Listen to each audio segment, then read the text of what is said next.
How to unsend Instagram messages. Hello everyone, welcome back to our channel, and in this video I'm going to show you how you will be able to unsend Instagram messages.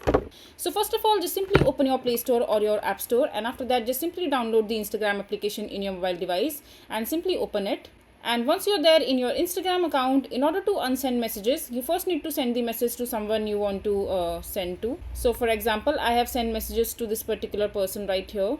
You can also send few messages. So now let's say you want to delete these messages. So in order to unsend or delete these messages, all you have to do is just simply long press on this particular message and you will be able to see a bunch of different options. Since you want to unsend the message, just simply click on unsend and you can see that your action has been undone. So it says that unsending will remove the message for everyone.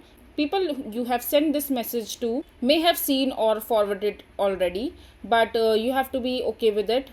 Since you want to unsend it, just simply tap on unsend and confirm your action, and as you can see that your message has been unsent. So yeah, this is basically how you will be able to unsend messages on Instagram. I hope you find this video to be helpful. So that is it for this video. If you find this video to be helpful, make sure to hit that like button and don't forget to subscribe to our channel for more such informative videos, and I'll see you the next time.